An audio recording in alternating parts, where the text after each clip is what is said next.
Bonjour à tous, bonjour. À ceux que je connais pas, je sais pas, à ceux que j'ai pas vus en tout cas. Alléluia, gloire à Dieu. Tout le monde va bien? Ça va? Alléluia, gloire à Dieu. Attendez, je vais boire. Avant de commencer, je vais boire. Ça va introduire mon message. Le message est commencé. Il commence à faire chaud, ça commence à être l'été. C'est vrai qu'on a besoin de boire. On a besoin de boire, mais la question que je vous pose, la question que je nous pose ce soir, c'est de quelle eau a-t-on besoin?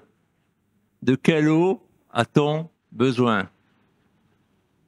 Ah, on va voir, on va voir. Faites pas les réponses déjà, sinon j'arrête de prêcher, je prêche plus et c'est fini. On rentre tout. Si vous avez déjà la réponse, c'est merveilleux et gloire à Dieu.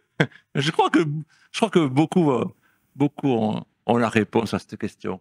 Mais c'est vrai que avant de commencer l'application, ça pour dire quoi? Ça pour dire qu'on va changer de saison. Là. On va rentrer tout doucement dans l'été, même si c'est vrai que les derniers jours, on n'a pas eu des températures très très chaudes comme on a ces dernières années.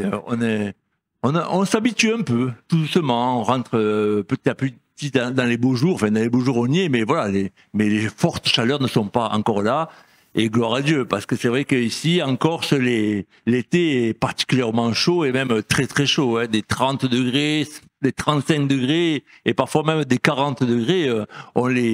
Ces dernières années, on les a vécus et puis c'est lourd, hein, c'est même pour les organismes, c'est compliqué. Et alors, avec ces fortes chaleurs, on a besoin de se rafraîchir. Et de se rafraîchir, on a besoin de boire de l'eau, de boire beaucoup, même de beaucoup d'eau. Et c'est vrai que nous, on a de la chance parce que on peut même aller à la plage. Il y en a qui vont à la plage ici, ou à la rivière. Ça fait du bien toujours d'aller chercher un peu la fraîcheur et un peu l'eau. Et d'une manière générale, l'eau, ça a été toujours une quête pour les hommes. Parce que si je veux faire de l'élevage, si je veux faire de l'agriculture, si je veux planter, mon frère Adriano, il me dira pas le contraire. C'est vrai que, et oui, j'ai la semence et tout, j'ai la graine, mais après, il faut arroser. Il faut arroser. Il faut que la terre soit, qu'on la prépare, qu'elle soit bonne, qu'elle soit bien prête. Mais il faut arroser cette graine, cette semence. Donc, l'eau, ça a toujours été pour les hommes une quête, parce que je peux pas aller vivre dans le désert. C'est compliqué de vivre dans le désert. Mais si je vis dans une oasis, si je vis au bord d'un fleuve, au bord d'une rivière, il suffit que je capte l'eau et voilà, je peux m'installer, je peux faire mes affaires, je peux irriguer la terre, je peux arroser. Et puis aussi, c'est un sujet de bataille et puis aussi un sujet peut-être même de rivalité parce que voilà, les points d'eau, même dans les temps qui vont à venir, on sait que l'eau elle devient de plus en plus chère et même de plus en plus, comment dirais-je, il y a la sécheresse qui arrive. Là où il pleuvait beaucoup avant, il pleut pas beaucoup, donc c'est vraiment pour les temps déjà de maintenant et pour les temps à venir, hein, c'est une vraie problématique. Mais bon, je finis l'introduction, je ne vais pas parler de cette problématique-là. Moi, je vais commencer par avoir, voilà, je partageais ce message en 7 points. J'ai essayé de trouver 7 points sur quelle eau avons-nous besoin. Donc, c'est la question que je nous pose. Et en premier lieu, je vais commencer par, évidemment, l'eau qui désaltère. Alors, je ne vais pas faire de publicité, mais voilà. Ça, c'est l'eau que j'ai bu tout à l'heure. Hein. C'est l'eau qui désaltère, qui fait du bien à mon corps. Je vais commencer par lire quelques versets de l'évangile de Jean au chapitre 4 à propos du passage de la Samaritaine et quand Jésus rencontre la Samaritaine. Et on va aller directement au verset 6. Jésus va traverser la Samarie et va se retrouver dans un endroit. Là se trouvait le puits de Jacob et Jésus il est fatigué du voyage. Voilà. On retrouve directement Jésus fatigué d'un long voyage. Il était assis au bord du puits. C'était la 6e heure de la journée. La 6e heure de la journée, on sait que c'était midi. Et on voit que Jésus était fatigué. Jésus était Dieu, mais il était homme. Il avait traversé, il avait peut-être commencé la journée à 6 heures du matin. Peut-être qu'il avait marché jusqu'à midi. Et puis là, il y avait le soleil de plomb, il y avait la chaleur. Il était fatigué. Il avait besoin de se reposer. Il avait besoin de manger. Et puis il avait besoin de boire. Et puis il va rencontrer cette femme, hein, la Samaritaine, et il y a une femme, verset 7, qui vient puiser de l'eau. Et Jésus lui dit, donne-moi à boire. Cette femme, elle venait là parce qu'elle avait besoin de chercher de l'eau pour elle, pour sa famille, peut-être même pour alimenter les bêtes, peut-être même pour arroser. Et le puits n'était pas directement au village. Peut-être qu'il fallait faire quelques centaines de mètres, quelques kilomètres, je ne sais pas, pour aller donc à ce puits-là. Il va y avoir cette rencontre entre Jésus et la Samaritaine.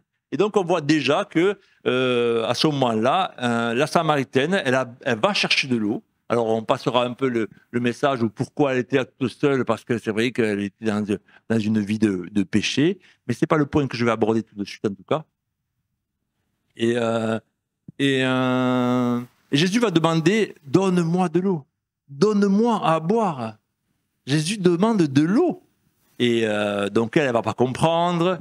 Et au verset 10, on va aller directement au verset 10, et Jésus va répondre, si tu connaissais le don de Dieu et qui est celui qui te dit donne-moi à boire, tu lui aurais toi-même demandé à boire et il t'aurait donné de l'eau vive. Et là, on va rentrer directement dans ce sujet-là. Jésus propose autre chose à la Samaritaine. Il lui propose une autre eau. C'est vrai que là, directement, il va se servir de l'eau qu'elle vient puiser du puits pour venir chercher, pour alimenter, comme je disais tout à l'heure, pour sa vie à elle ou pour ses animaux. Mais au-delà de ça, Jésus va proposer à la Samaritaine une autre eau, l'eau vive. Et la Samaritaine va pas tout à fait comprendre, mais finalement, Jésus va lui dire, l'eau que je te donnerai au verset 14 deviendra en lui une source d'eau qui jaillira jusque dans la vie éternelle. Donc c'est notre eau, pas seulement pour le corps, mais pour l'âme. Et cette femme va être assoiffée parce qu'elle va avoir envie de ça. C'est vrai, mais c'est dur pour elle d'aller faire ce travail. C'est un travail harassant. Et pourtant, c'était un travail qui était destiné aux femmes. Et peut-être que les hommes étaient au labeur, peut-être que les hommes étaient en train de faire d'autres travaux, et certainement. Mais c'est vrai que c'était les femmes qui allaient chercher de l'eau, et j'imagine combien la tâche était difficile, harassante. Hein. 1 litre d'eau, c'est 1 kilo. Peut-être que s'il fallait ramener 10 litres d'eau, ça fait 10 kilos. Peut-être plus. Donc rapidement, avec ces fortes chaleurs, c'était vraiment un travail harassant. Et la femme, donc au verset 15, elle va lui dire, Seigneur, donne-moi cette eau afin que je n'ai plus soif et que je ne vienne plus puiser ici. C'est une autre eau qu'elle avait envie d'avoir. Donc la première eau, celle que nous désirons avoir, celle que nous devons avoir, c'est l'eau qui désaltère. Alors avant ça, j'aurais pu parler du corps humain. Mais en fait, est-ce que vous savez combien d'eau il y a dans notre corps humain? Combien?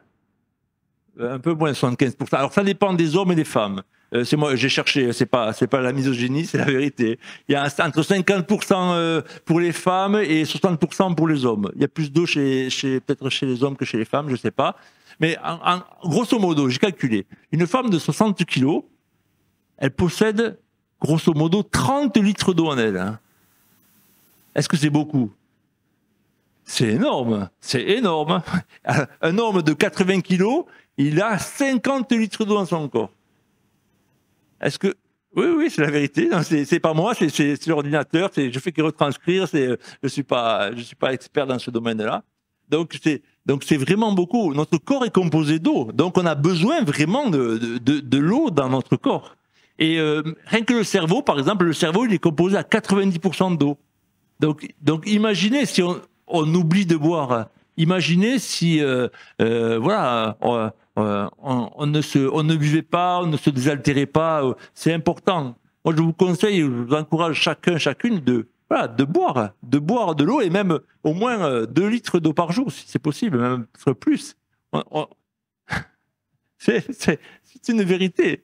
On a besoin de boire de l'eau pour se désaltérer. Mais je vais passer au point suivant. Donc, rappelez-vous le message, c'est de quelle eau as-tu besoin? La première, c'est l'eau qui désaltère. L'eau pour notre corps. Ça, vous êtes d'accord? Tout le monde en a besoin. Le deuxième point, c'est l'eau de la repentance. On va prendre Matthieu chapitre 3 au verset 2. Matthieu chapitre 3 verset 2. C'est Jean-Baptiste qui parle. Jean-Baptiste, il était là, il prêchait dans le désert, il disait « Repentez-vous, car le royaume des cieux est proche. Il va prêcher donc, dans le désert, il va prêcher le baptême de repentance. Et au verset 5, on voit que les habitants de Jérusalem, de toute la Judée, de tout le pays, des environs du Jourdain, se rendaient auprès de lui. Les gens se rendent auprès de Jésus, et de Jean-Baptiste, pardon, pour faire quoi? Verset 6, et ils confessaient leurs péchés et ils se faisaient baptiser par lui dans le fleuve du Jourdain. Ils confessaient leurs péchés. Nous sommes là et nous avons besoin, chacune de nous repentir, de demander pardon, de confesser nos péchés. Mais il y a une promesse par rapport à ça. On va aller un peu plus loin, verset 11, où Jean-Baptiste va dire « Moi, je vous baptise d'eau pour vous amener à la repentance. Mais celui qui vient après moi est plus puissant que moi. » Jean-Baptiste va annoncer Jésus. Mais tout d'abord, Jean-Baptiste là, il prêche dans le désert, il prêche la repentance. Et il y a beaucoup de gens, il y a une foule qui se sentait pécheresse.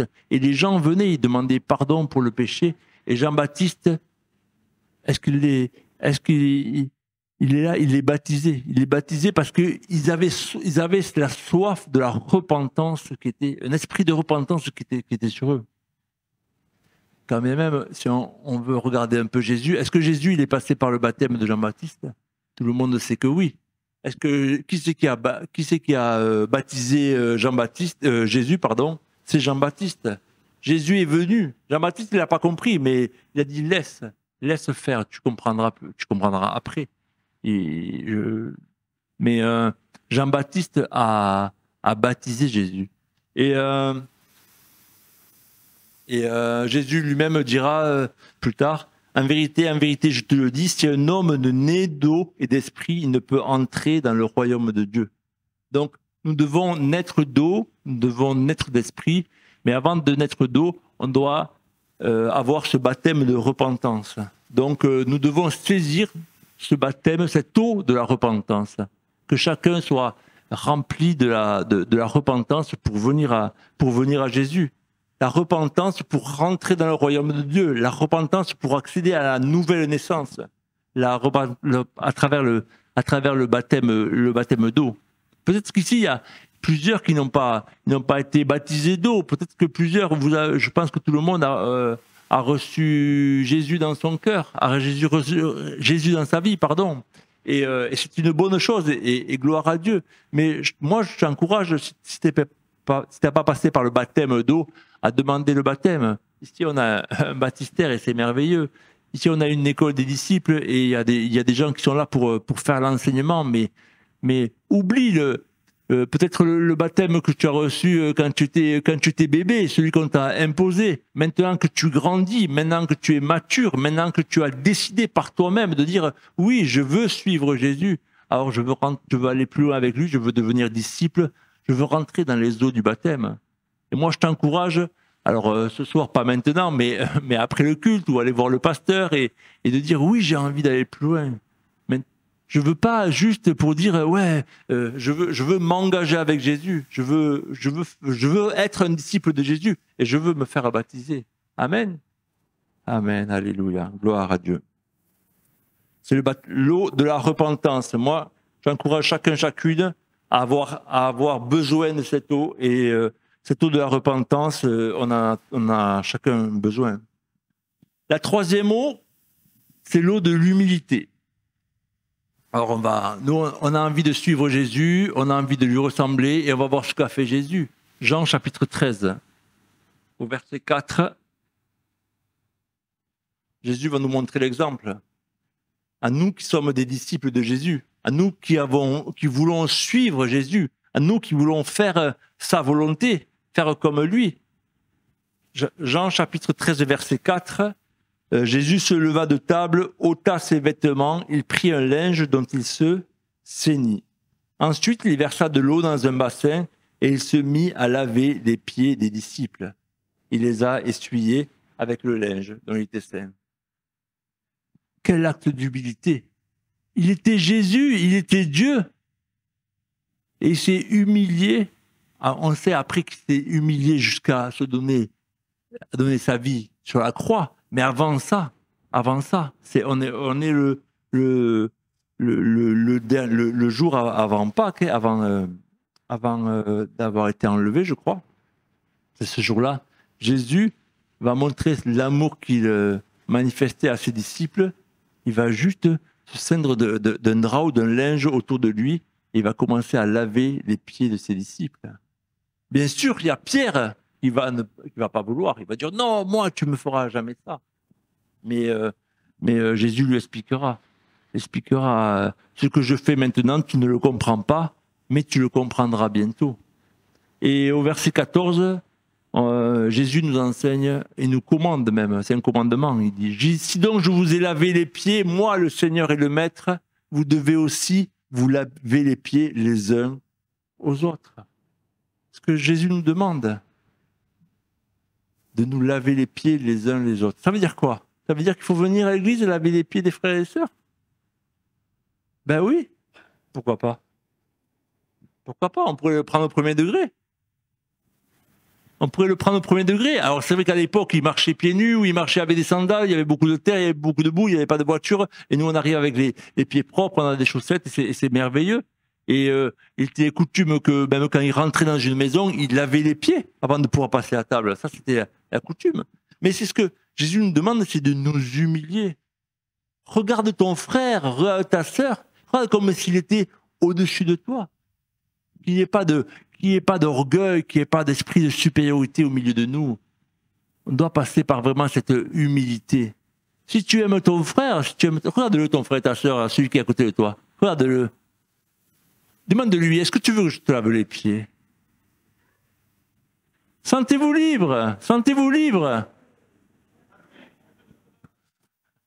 Écoutez, c'est une vraie question. Au final, c'est une vraie question. Peut-être que s'il ne faut pas le prendre au premier degré, à moins que la personne te dise oui, à ce moment-là, il faudra que tu le fasses.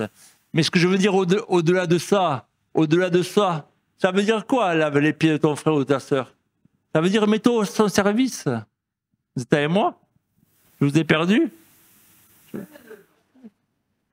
Ça veut dire quoi, laver les pieds de ton voisin? Ça veut dire mets-toi à ton service.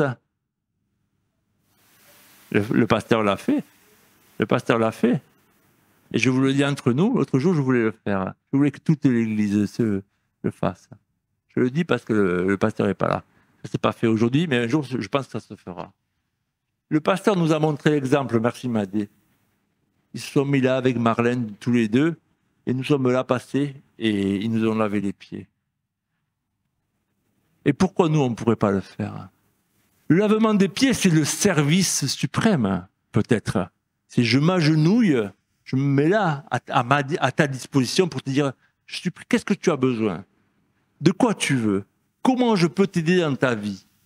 Comment je peux t'aider? Je suis là, je suis ton frère, je suis ta sœur. Tu as besoin que je t'amène là-bas, faire des courses, tu as besoin que je prie pour toi. Qu'est-ce que tu as besoin? C'est ça le lavement des pieds. Nous avons tous besoin de cette l'eau de l'humilité. Qui c'est qui n'a pas besoin de l'eau de l'humilité? Alléluia. Je crois que chacun a besoin de ça. Disons ce que Matthieu 25, 35, Jésus va dire « Car j'ai eu faim et vous m'avez donné à manger, j'ai eu soif et vous m'avez donné à boire, j'étais étranger et vous m'avez recueilli. » Verset 37, les justes lui répondront « Mais Seigneur, quand avons-nous vu avoir faim et t'avons-nous donné à manger, avoir soif et t'avons-nous donné à boire? Quand c'est qu'on a fait ça ?» Et le roi, au verset 40, il va répondre en disant « Je vous le dis en vérité, toutes les fois que vous avez fait ces choses à l'un de ces plus petits de mes frères, c'est à moi que vous les avez fait. » Si un jour, ton frère, ta sœur, ton ami t'appelle pour lui laver les pieds, pour aller lui faire les courses, pour aller lui faire des repassages, pour aller lui laver les vitres, pour je ne sais quoi, rappelle-toi de cette parole. C'est à Jésus que tu le fais. Fais-le de bon cœur. Fais-le avec joie. Amen. L'eau de l'humilité. Buvons cette eau de l'humilité. Amen. On continue? La quatrième eau. L'eau de la bénédiction. On a envie de bénir, on a envie d'être béni, non? Prenons Genèse chapitre 26. C'est Isaac. C'est Isaac qui va être dans un pays et il va semer. Il va être dans un pays, mais Ce pays n'est pas le sien. Et pour autant, ce pays n'est pas le sien, mais il aurait pu dire, ah ben, je ne suis pas chez moi, je verrai quand je serai chez moi, et puis je travaillerai quand je serai chez moi. Non, c'est pas sa mentalité, c'est pas ce qu'il avait dans son cœur. Il a dit, là où je suis, là je travaille. Là où je suis, là où le Seigneur m'a positionné, là je me mets à travailler et je veux être une bénédiction. Tu veux être une bénédiction pour le pays où tu es? Fais ce que le Seigneur t'a demandé et tu vas être béni en retour. Mais vraiment. Genèse 26, 12, Isaac sema dans ce pays et il recueillit cette année le centuple car l'Éternel le bénit, multiplié par 100, le centuple. S'il a semé une graine, il a récolté 100. Si tu sèmes 1 euro, tu auras 100. Vous avez vu quel livret à quel compte bancaire, vous avez vu quelle banque qui donne ce taux C'est même pas du 100%, parce que 100% c'est le double. Là, c'est du 10 000%, le taux. Hein. On est d'accord? C'est multiplié par 100. Isaac, il a béni. Cet homme était riche. Il était même très riche. Il est devenu fort riche. Waouh! Il aurait pu se reposer. Il aurait pu se contenter de ce qu'il avait. Qu'est-ce qu'il a fait? Il a continué à travailler. Il a continué à creuser des puits. Les puits que son père avait creusés et que les Philistins... C'est les Philistins? Et que les Philistins ont rebouché, qu'est-ce qu'il a fait? Il les a creusés. Il les a recreusés. Comme je disais tout à l'heure, l'eau, c'est une richesse. Tout le monde se bat pour avoir la richesse. Il y avait des troupeaux, il faut amener à boire. Il y avait des serviteurs, il y a la famille, il faut donner à boire. C'est merveilleux. Parce que qu'est-ce qui s'est passé? Ça crée de la dispute, ça crée de la jalousie. C'est une source, c'est une richesse. On ne parle pas de l'or, mais quand tu n'as pas de l'eau à boire, tu peux avoir des lingots d'or, ça va te servir à rien. Hein, même si tu vas les faire fondre. Hein. L'eau, c'est une richesse inestimable. Alors, ils se sont mis à creuser des puits et il y a eu la guerre. Il y a eu les disputes. Parce que les gens du coin ont été jaloux. Ils ont piqué les puits. Qu'est-ce qu'il a fait? Il aurait pu se dire, oh ben Seigneur, c'est pas juste. Non, je me déplace, je vais plus loin, je continue à creuser. C'est passé 3 fois de suite.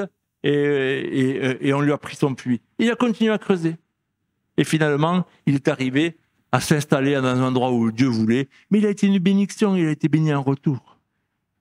Alléluia. L'eau de la bénédiction. Continuons à creuser des puits. Ça veut dire quoi? Ah ben on est à Ajaccio, on n'a pas besoin de creuser des puits. Ça veut dire œuvrons pour le Seigneur. Travaillons pour le royaume de Dieu. Laisse les choses. Laisse les choses. Cherche le royaume et la justice de Dieu en premier et tu seras béni. Toutes ces choses te seront données par-dessus. Ça veut dire que tout ce que tu as besoin, cherche le royaume de Dieu en premier. Sème là où tu es. Creuse les puits. Amène de l'eau à celui qui n'en a pas. On revient à ce qu'on disait tout à l'heure. Amen. Je continue. On est au 5e point, il y en a 7.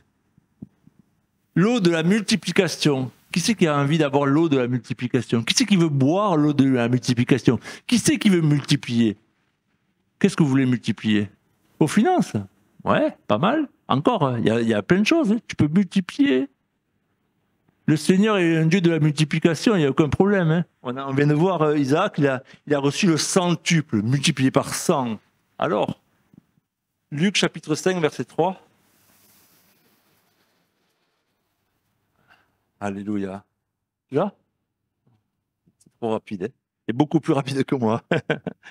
Luc chapitre 5, verset 3. Il monta dans l'une de ses barques qui était à Simon et le pria de s'éloigner un peu de terre. Puis il s'assit et de la barque il enseignait la foule.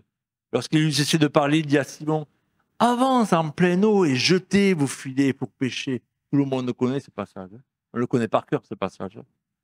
Et Simon, il va lui dire, « Maître, nous avons travaillé toute la nuit sans rien prendre, mais sur ta parole, je jetterai le filet. » Ça fait 20 ans que j'annonce l'évangile, il n'y a personne qui vient. Ça fait 30 ans que je parle à mon voisin. Ça fait 40 ans que je prie pour mes enfants. Ça fait combien de temps?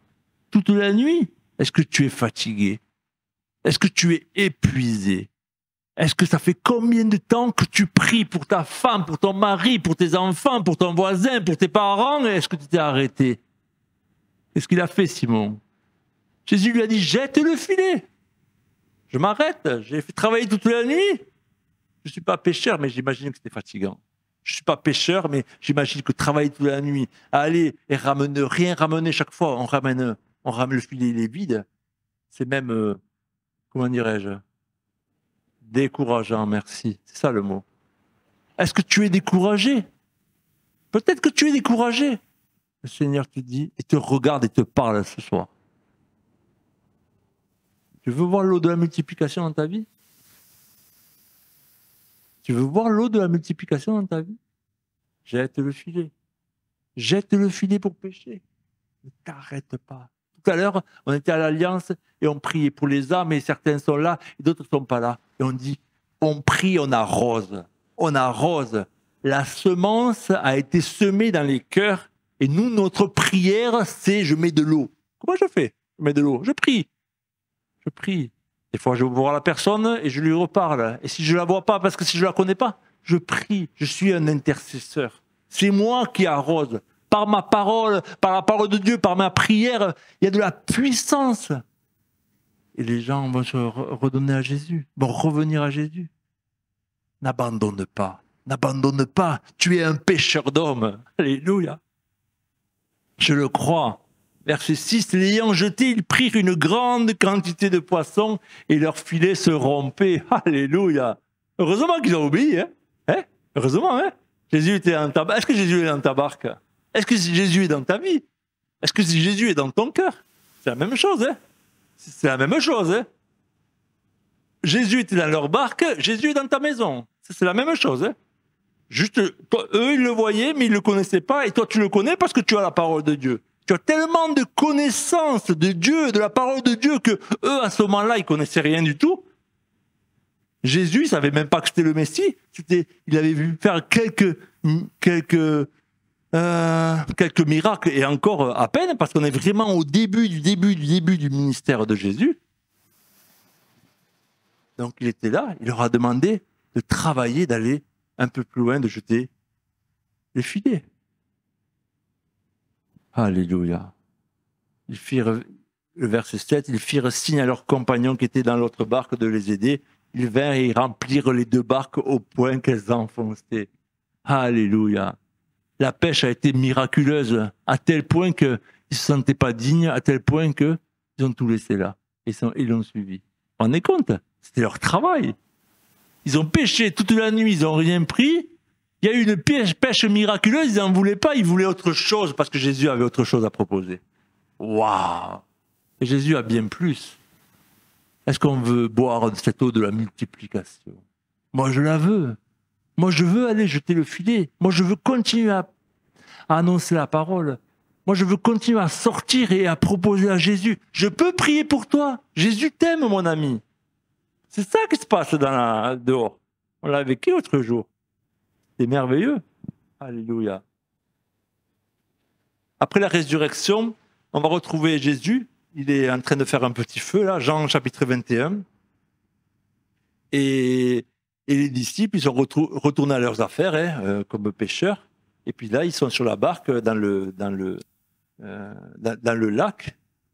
Et puis, il y a cet homme qui va leur parler, mais à ce moment-là, je crois qu'il ne les reconnaît pas. C'est où l'évangile de Jean dans mon livre?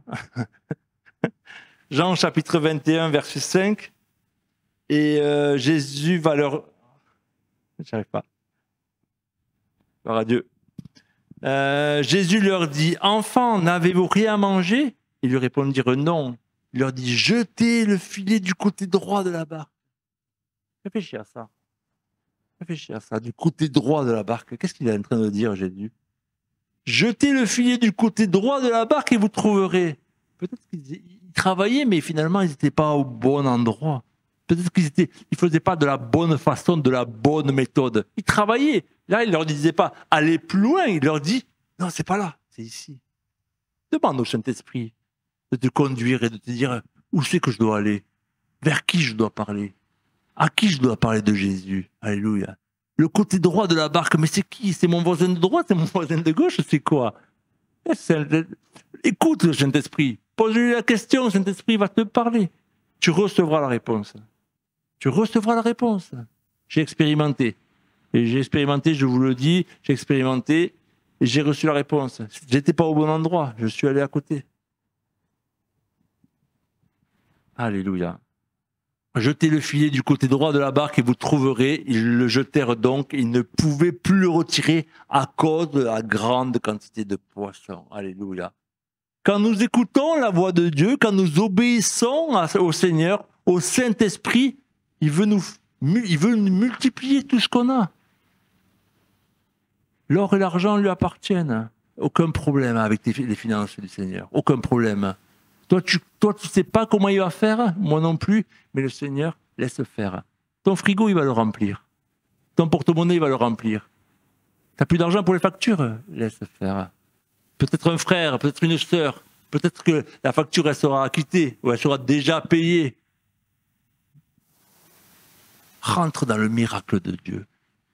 Rentre dans la multiplication. Viens boire l'eau de la multiplication. Alléluia. Crois-le seulement, et tu le verras, tu le vivras dans ta vie. Amen. Il y a une autre eau qu'on a envie de boire, c'est l'eau de la guérison. Est-ce qu'on veut boire l'eau de la guérison? Jean chapitre 9.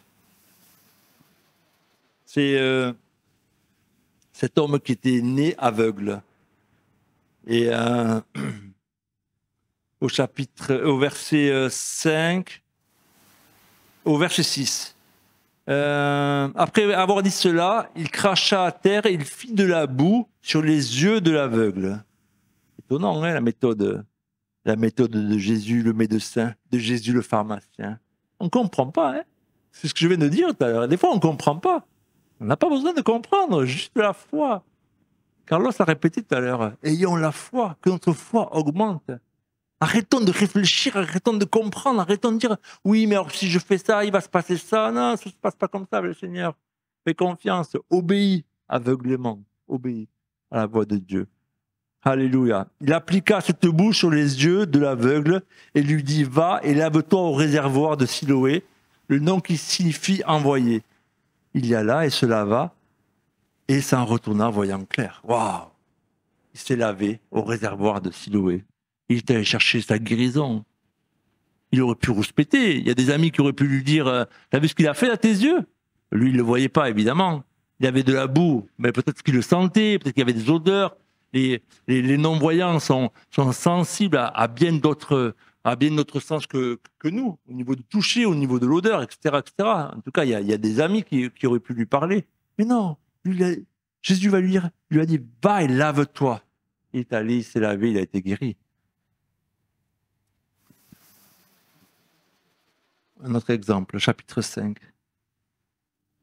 Jean chapitre 5, au verset 2. C'est l'histoire de la piscine de Bethesda. Oh ben, tout le monde connaît ce passage, la piscine de Bethesda. Ils sont là et ils attendent le mouvement de l'eau. Ils attendent le mouvement de l'eau. Le mouvement de l'eau. Maintenant, j'arrive et il faut que j'y aille. Dès que l'eau va bouger, je jette et je serai guéri. Oh, mais la foi en Jésus, c'est pas ça. C'est Jésus, il peut te guérir tout de suite. Reçois l'eau de la guérison. L'eau de la piscine de Bethesda, elle peut trembler à tout moment. Elle peut trembler ce soir, elle peut trembler cette nuit, elle peut bouger à tout moment. C'est ta foi en Jésus qui va agiter le mouvement de l'eau. Alléluia. C'est la foi en Jésus qui guérit, c'est pas l'eau, c'est ce que j'ai écrit là. L'action, elle est déclenchée par la foi. Pourquoi il était guéri? Parce que je crois qu'il avait tellement la foi, ils y croyaient tous à cette guérison. Ils y croyaient. Moi, je ne sais pas pourquoi ça se passe, mais je pense qu'à ce moment-là, leur foi était tellement boostée parce qu'ils ont vu la guérison. Et c'est vrai que nous, on aime bien quand les gens y témoignent, quand les gens ils sont guéris, parce que ça booste la foi, ça booste ma foi. Je ne sais pas vous. Vous aimez bien? Moi, j'aime bien écouter les témoignages. Voilà ce que Jésus a fait pour moi. Voilà ce que Jésus a fait pour moi. Il m'a guéri de ça. Waouh, c'est merveilleux. Et moi, ça booste ma foi. Ça fait, waouh, Jésus, mais tu es merveilleux. C'est super. Alléluia. Et je crois que tu peux le faire aussi dans ma vie. Oh, gloire à Dieu. Alléluia. Alléluia. Je vais terminer par la dernière eau. C'est celle que je crois que j'affectionne le plus parmi toutes les eaux. Et pourtant, il y en a des belles, hein, jusqu'à maintenant. Hein. On a vu l'eau qui désaltère, qui fait du bien au corps. On a vu l'eau de la repentance. On a besoin de se repentir pour notre âme, demander pardon pour nos péchés. On a vu l'eau de l'humilité. On a vu l'eau de la bénédiction. Alléluia. On a vu l'eau de la multiplication. Multiplie, Seigneur. On a vu l'eau de la guérison. Alléluia. Et maintenant, regardons l'eau du Saint-Esprit. L'eau du Saint-Esprit. Cette eau vive du Saint-Esprit. Cette source d'eau du Saint-Esprit. Cette source d'eau intarissable qui continue à couler, qui ne se tarit jamais. Alléluia. Évangile de Jean, chapitre 7. Il y a une promesse. Au verset 37, il est dit, « Le dernier jour, le grand jour de la fête, Jésus, se tenant debout, s'écria, « Si quelqu'un a soif, qu'il vienne à moi et qu'il boive. » Vous avez soif? Venez à Jésus et buvez. Celui qui croit en moi, là c'est la foi. Est-ce que tu crois en Jésus? Est-ce que tu crois en Jésus? Mais est-ce que tu crois vraiment en Jésus? Écoute la promesse. Celui qui croit en moi, des fleuves d'eau vive couleront de son sein. Des fleuves d'eau vive viendront de toi. Ça veut dire quoi? Le verset 39, il nous explique. Il dit cela de l'esprit que devaient recevoir ceux qui croiraient en lui. Parce qu'ils n'étaient pas encore baptisés du Saint-Esprit. Soyez remplis du Saint-Esprit. Soyez baptisés du Saint-Esprit. Marchez avec le Saint-Esprit. Soyez conduits par l'Esprit de Dieu. C'est un torrent. Il y a un fleuve. La parole de Dieu nous dit qu'il y a un fleuve qui coule du trône de Dieu. C'est vrai ou pas? Est-ce que je l'ai ce verset? Je ne sais pas. Ah oui, c'est Apocalypse 22. Il me montra un fleuve d'eau vive, de la vie, limpide comme du cristal qui sortait du trône de Dieu. Du trône de Dieu, il y a un fleuve d'eau vive. Et le Seigneur veut nous arroser. Le Seigneur veut nous remplir de cette eau vive. Pour que nous puissions marcher au-delà de notre vie naturelle. Que nous rentrions vraiment dans le surnaturel de Dieu. Jésus veut nous amener plus loin. Vous vous rappelez de la vision d'Ézéchiel? Ézéchiel 47, vous vous rappelez?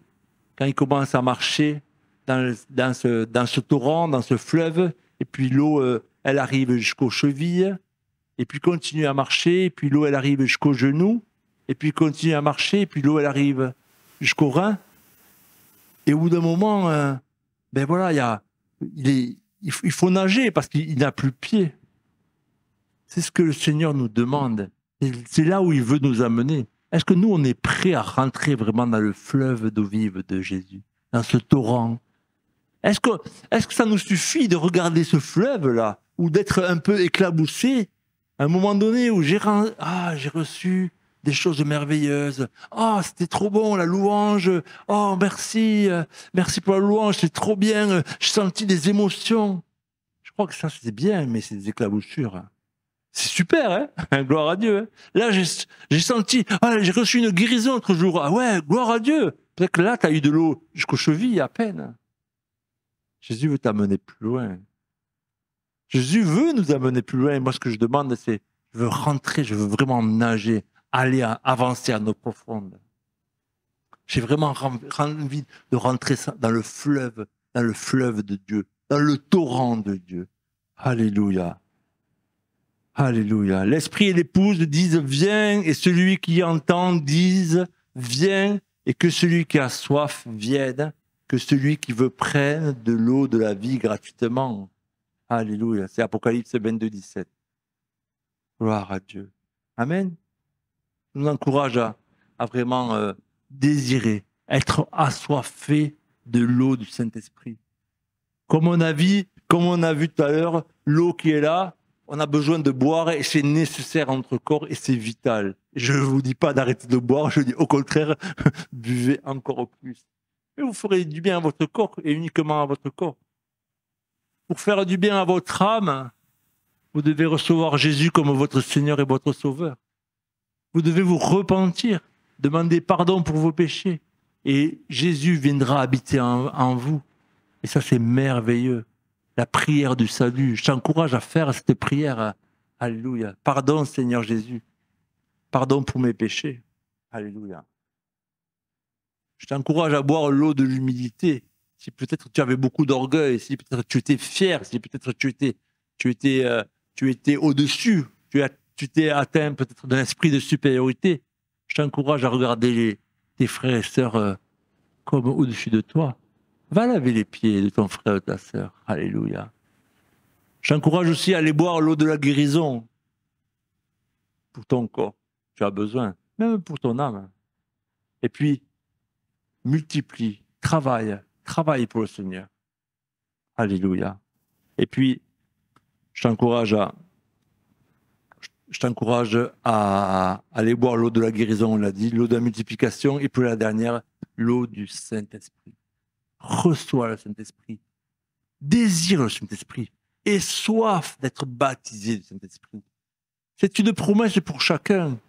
Si tu as soif et si tu le veux, Dieu va te donner. Il n'y a aucun souci. Attends-le. Et sa promesse s'accomplira. Amen. Que le Seigneur vous bénisse.